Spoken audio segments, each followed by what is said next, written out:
Hey, gang, welcome to Executive Espresso. And we have been taking a little bit of a break. When I say we, that's me, but we are back with one of the best hosts, if not the best host of X Spaces on the X platform, and that is Emma Cheung. And Emma is a bit under the weather, but she is courageously powering on, soldiering on. Emma has her own X Spaces on a weekly basis, actually a twice weekly basis. She hosts her own A New Day Tuesdays at 12 p.m. Eastern Standard Time, U.S., and Sundays at 1 p.m. Eastern Standard Time. And you guys should go check that out. She does such a wonderful job. She is a master builder of young minds. She is a confidence coach, and who couldn't use more of that? And a top brand ambassador, creative guru. So we'll be talking about all that. Emma, hey, thank you so much for being here. It's so wonderful to have you. I hear your lovely voice on a regular basis. And it's so good to see your face. But we're sorry you're a tad under the weather. But thank you for being on. Tell us, how did you get started on this journey on the X platform? Thank you, Heath, for having me. I'm very super excited. I first started my journey on X platform because I was searching online the way of like expanding my personal business online, and then actually stumbled onto one video from one of the creators here, Dan Ko on YouTube, and I was introduced to the idea of one person business, and also a lot of people are essentially building their business on Twitter, on X. So that kind of got me into this rabbit hole of exploring. So it's been, around 3 months I've got on, and it's been amazing. And it sure has. I love following you. And I just want to say how big an inspiration you are to me. Even last night, I was getting the graphic ready for this. And I thought, gosh, I'm going to have Emma on. So I really got to level up. And so I hopped out there and used your example of a great graphic for your spaces and did a graphic I shared out. So I think that you are a wonderful inspiration to so many people, and especially in the area of confidence. And so, how do you build your own confidence? What's your secret? Thank you so much, Kate. I feel so honored that you even wanted to follow my graphics, but your graphics are amazing. It's really fun and lighthearted. Um, I personally myself, um, I always follow my energy, and I throughout the years I try to really honor my intuition, energy, and by really focusing on how I am feeling and what my heart tells me, I think I am unconsciously honoring more and more about myself. And I think that when you build up your energy, that will really kind of had an effect on other people around you as well. It really is infectious, in a good way. Not with the Yes. flu that you have, but it's infectious in a good way. You seem to have no shortage of energy. So on that, you talk about there was some post you made about all day energy. So how do you pull that off? All the energy is all about finding the ways that you keep your energy on a higher level as possible. It's about really knowing yourself and how your energy works. So throughout the years, I find there are certain things that will help myself keep my energy high. For example, I'm somebody who is could be a lower energy than others, and really exercising is one of the ways that help me keep my energy high. So I make sure I exercise every day, either early on or later at night, just to get it in, and that helps me my energy levels for sure. It really does. What would you say to somebody who their experience is they get out of bed uh, just dragging. They're a dragon. The big long tailed dragon thing. They're just spending their life dragging their life around, dragging their feet around. What can they do today to kind of pick up the pep?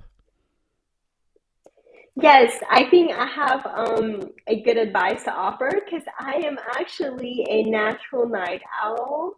I spent 20 years trying to, get early wake up like everyone else and feel energetic at the morning, but I drag my feet all the time. A good way to do it, if you can, is to get sunlight and movement in you really quick. So for me, maybe I'll quick take a quick stroll around the house, outside the house in the sun, and get that blow of blood flowing. But what's better is you could do jump ropes for maybe like 3 to 4 minutes, just really quick, just 3 minutes, 4 minutes, and then that will really get kind of like a quick boost. And like it works better for me than drinking coffee. So quick Jump hack. rope. I've interviewed, gosh, thousands of people through my career. I've never had heard someone say jump rope. I think that's a great idea. I think my neighbors would love to get a video of me doing that first thing in the morning. In They, your they, yard, yeah, they put it front on yard. YouTube. I need to go outside because I have these visions of doing jump rope and getting caught up in the ceiling fan, and then I'm twirling around the bedroom. As fun as that sounds, I'm not sure my ceiling fan could support me. And finally, here we don't want to keep him a long time because I promised her this would kind of stay under 15 to 18 minutes, and I know she needs to get a rest. But what are some of your you're so creative? I just love your creativity, just your graphics. I saw your graphics where you have different thought leaders on X, and I'm just a very visual guy. So, how do you really maintain your creativity? I'm a very visual person. Actually, I started off my background and studies in fine arts. I used to be a gallery artist. I make ceramic sculpture, drawing installations. I also love photography. I do paintings. I was actually used to a designer. I used to do graphic design and branding, and later on UX, UI product design. So it's creativity has always been a huge thing throughout my life. How I maintain it, I guess it would just try to allow yourself to engage in different creative activities, no matter in your work or outside. Even still can be creative. The way you structure your post, the way you write, even in the little things of a graphic, you can exercise that little by little. But I think there's so many things you can do, even at home. When I cook a meal, I will try to make this meal like transformational. For example, like if I cook like Japanese meal, we will have like the Japanese bowls, Japanese teacup, the whole set. So the whole meal can be a transformative experience of being in Japan. So there's little things you can do in life can make things really a lot more fun. Yeah, I think you have to be willing to take risk and not be afraid of, you know, producing crap. And of course, I think I produce a lot of crap, but I'm okay with that. I just like fiddling around with it. And also, I think that you can follow people like Emma, other great creators. And I certainly learned from Emma, and I learned from all kinds of other people on X. And I don't do the same thing. I kind of look at what they do and I let it kind of spur my thought process of doing something Mm, differently. And that's one of my favorite things about X is just being able to be in the room with some really creative people that can ignite my thinking.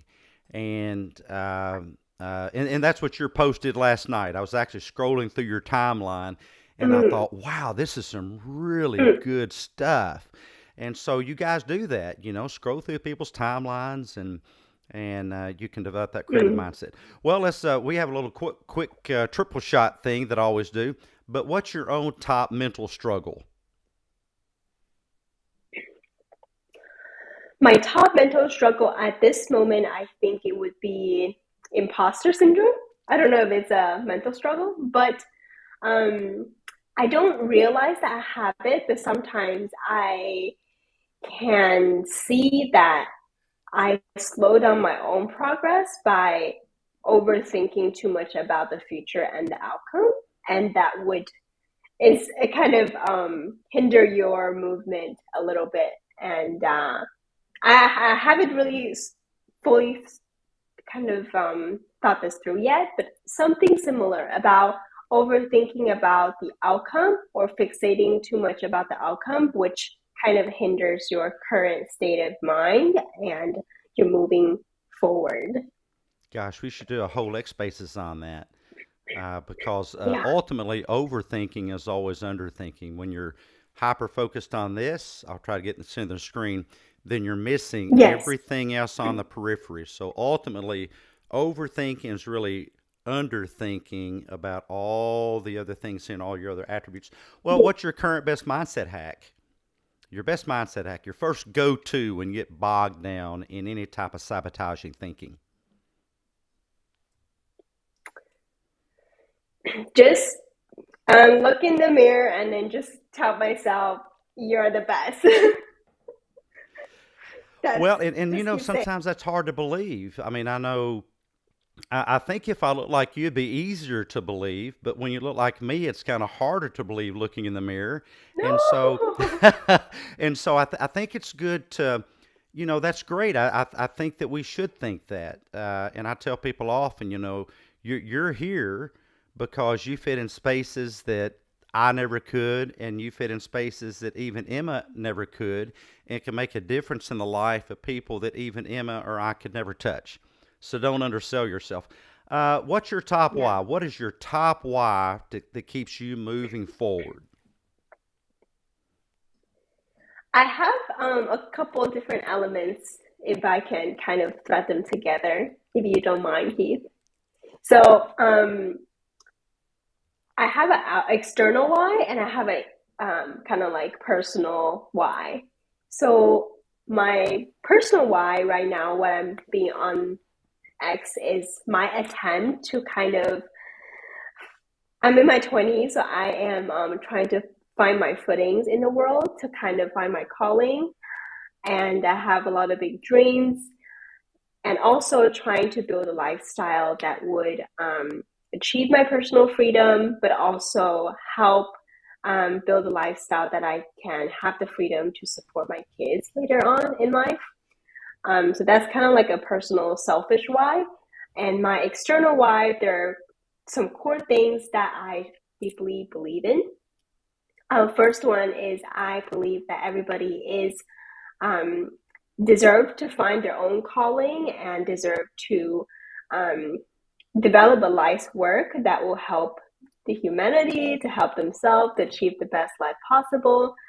And I also kind of believe that I work in the education field.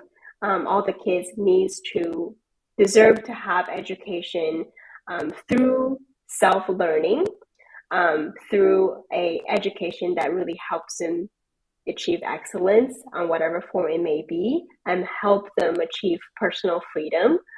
And also, I think families and the future generations deserve to have a healthy family environment, a father, not less of a fatherless generation, but they deserve more hope and they deserve more care in terms of the next century they're going to step into.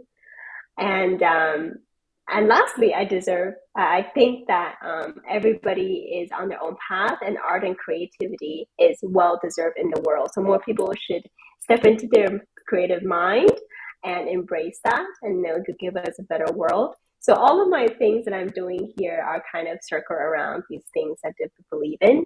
Um, if that's kind of thrust through a central line for you, Heath. That's amazing. And Emma, you're one of my favorite bright spots in the universe. So you go out there and you keep shining because you're making a difference in the lives of so many people. Let's leave our listeners with a final positive Emma-sized affirmation to kind of go into the weekend with. What would you leave with them? I think I'll leave that going to the week with a positive mental attitude, and know that you are worth it, Know that you have something to give. Know that you are loved. Know that you're supported. And know that you are needed in this world. So keep out and doing your thing. That is so fantastic. Thank you so much for being here with us and sharing your wisdom. And thank you guys for listening. Share this out with someone that could use the positive mental message. And catch Emma on her feed and her timeline. And here in just a couple hours, I'll be doing a deep dive into a spaces on the existential crisis of our society where we well, just join us. Look it up and you guys join us if you can, contribute if you can. But thank you for being here today, everybody, and we'll catch you next time. Bye bye.